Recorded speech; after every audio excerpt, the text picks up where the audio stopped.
السلام علیکم ورحمۃ اللہ وبرکاتہ۔ الحمد للہ رب العالمین والعاقبۃ للمتقین، والصلاة والسلام علی اشرف الانبیاء والمرسلین، نبینا محمد وعلی آلہ وصحبہ اجمعین، اما بعد۔ فعن انس رضی اللہ تعالی عنہ ان اليہود كانوا اذا حاضت المرأة فیہم لم يؤكلوها، فقال النبي صلی اللہ علیہ وسلم اصنعوا كل شيء الا النکاح، رواہ مسلم۔ بلوغ المرام من ادلۃ الاحکام کی حدیث نمبر 122 ابھی آپ کے سامنے پڑھی گئی ہے۔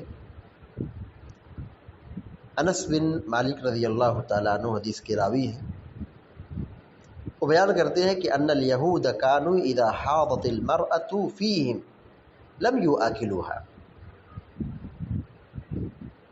ان مانے یہ کی، ان مانے یہ کی، الیہود مانے یہود، مطلب ایک قوم کا نام ہے۔ موسیٰ علیہ السلام کے متبعین کو، ماننے والے کو یہودی کہا جاتا ہے۔ تو یہود ایک فرقہ ہے، ایک قوم ہے۔ کانوا اذا حاضت المرأة فیہم، کانوا مانے وہ لوگ تھے، اذا حاضت، اذا مانے جب، حاضت المرأة اور تو عورت کو حیض آتا، اذا حاضت المرأة جب عورت کو حیض آتا، حاض یحیض حیض کا آنا، یعنی MC کا آنا، جو عورت کو ہر مہینے خون آتا ہے اس کو حیض کہتے ہیں۔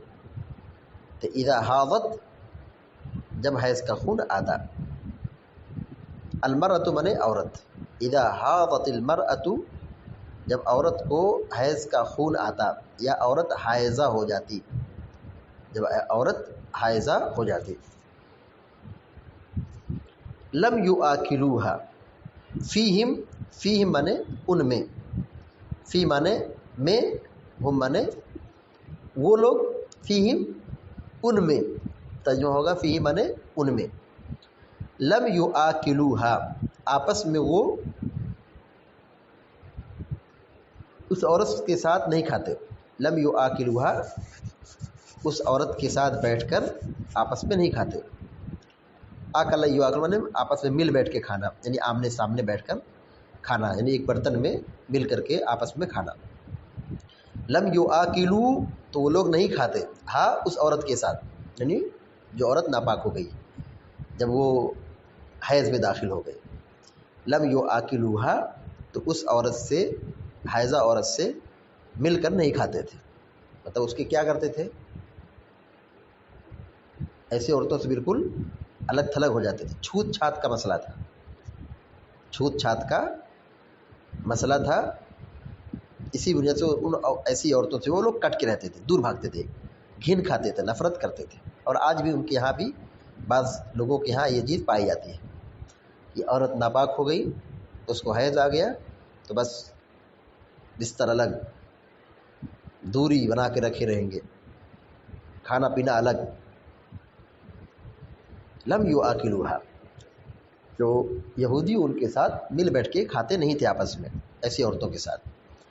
فقال النبی صلی اللہ علیہ وسلم اصنعوا كل شيء الا النکاح، پیارے نبی صلی اللہ علیہ وسلم نے کہا اصنعوا كل شيء، تم لوگ ہر چیز کرو، یعنی عورت سے ہر چیز کرو، یعنی عورت فائدے کی چیز ہے، عورت سے فائدہ اٹھاؤ، ہر حالت میں فائدہ اٹھاؤ، عورت حائضہ ہو گئی پھر بھی فائدہ اٹھاؤ۔ اصنعوا تم لوگ کرو، اصنعوا تم لوگ کرو، کل شیء ہر چیز، اصنعوا کل شیء تم لوگ ہر چیز کرو، مطلب ہر طریقے سے بیوی سے فائدہ اٹھاؤ، الا النکاح سوائے نکاح کے، الا النکاح سوائے نکاح کے، نکاح مانے جماع، ہم بستری، حیض کی حالت میں ہم بستری حرام ہے، ہم بستری کے علاوہ، جمع کے علاوہ ہر چیز سے فائدہ اٹھا لو. اصنعوا کل شیء، تم لوگ ہر چیز کرو. یعنی جو عورت ناپاک ہو گئی ہے، ماہواری میں داخل ہو گئی ہے، حائضہ ہو گئی ہے، ایسی عورت سے فائدہ اٹھاؤ. اصنعوا کل شیء، ہر چیز کرو. النکاح، سوائے جمع کے، سوائے نکاح کے. نکاح کے معنی جمع کے ہوتے، نکاح کے معنی جمع کے ہوتے.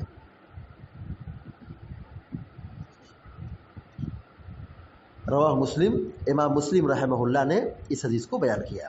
اس حدیث سے کیا بات معلوم ہوئی کہ یہود لوگ ایسی عورتوں سے کنارہ کشی اختیار کر لیتے تھے، الگ تھلگ ہو جاتے تھے، حائضہ عورتوں سے دوری بنا کے رکھتے تھے، کھانا پینا سب الگ کر دیتے تھے، چھوت چھات کا تصور ان کے یہاں تھا، نفرت، عورت کی کوئی حیثیت نہیں تھی ان کی نگاہ میں. مگر پیارے نبی صلی اللہ علیہ وسلم نے صاف حکم دے دیا کہ یہ یہودی فکر ہمارے اندر نہیں ہونا چاہیے. یہودی جو الگ تھلگ کرتے ہیں عورت کو حائضہ ہونے کی صورت میں، ویسا مزاج نہیں ہونا چاہیے، بلکہ وہ ہماری بیوی ہے اور یہ حیض آیا ہے، یہ فطرت ہے. وہ ناپاک ہو گئی، اس کا مطلب یہ نہیں کہ وہ چھو دے گی تو ہم بھی ناپاک ہو جائیں گے. بیوی ناپاک ضرور ہو گئی، لیکن ایسا مسئلہ نہیں کہ اگر اس کو ہم ٹچ کر لیے، چھو لیے، یا اس کے ساتھ بیٹھ کر کھا لیے، یا اس کا پسینہ یا اس کا کپڑا ٹچ ہو گیا، ہاتھ ٹچ ہو گیا تو ہم کو انفیکشن ہو جائے گا، یا ہم ناپاک ہو گئے. ایسا نہیں. پیارے نبی صلی اللہ علیہ وسلم اپنی بیویوں سے ان کے ماہواری کے ایام میں بھی آپ فائدہ اٹھاتے تھے. دیکھیے ام المومنین حضرت عائشہ صدیقہ رضی اللہ تعالیٰ عنہ کہتی ہیں کہ میں حیض سے ہوتی تھی، میں ناپاک ہوتی تھی، آپ میری گود میں بیٹھ کر کے قرآن پڑھتے تھے، گود میں بیٹھ کر کے قرآن پڑھتے تھے. میں ناپاک ہوتی تھی، حیضہ ہوتی تھی، پیارے نبی صلی اللہ علیہ وسلم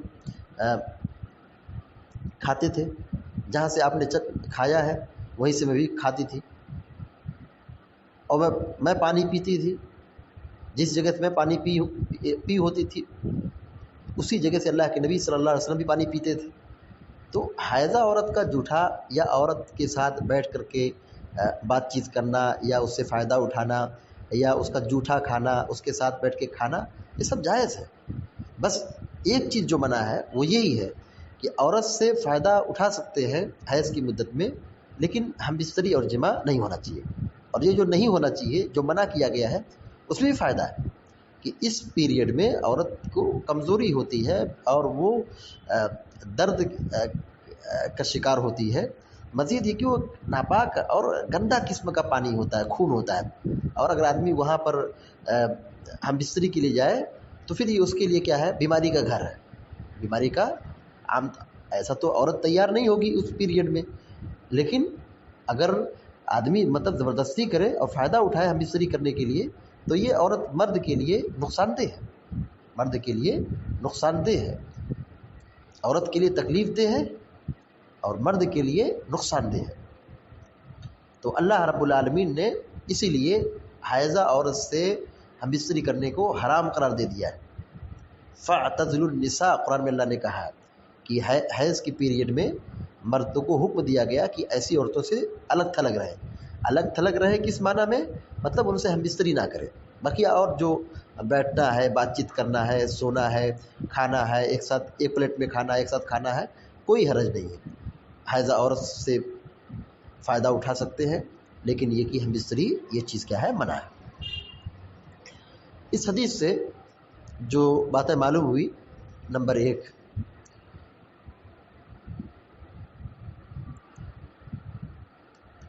یہودیوں کی مخالفت کرنا چاہیے، یہودیوں کی مخالفت کرنا چاہیے. دوسری بات یہ معلوم ہوئی کہ حائضہ عورت سے فائدہ اٹھا سکتے ہیں، لیکن ہم بستری کرنا منع ہے، لیکن ہم بستری کرنا منع ہے. تیسری بات یہ معلوم ہوئی کہ بیوی کے ساتھ کھانا کھانا چاہیے.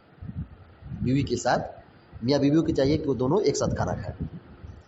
تیسری بات کیا معلوم ہے کہ میاں بیوی کی چاہیے کہ وہ ایک ساتھ کھانا کھائے.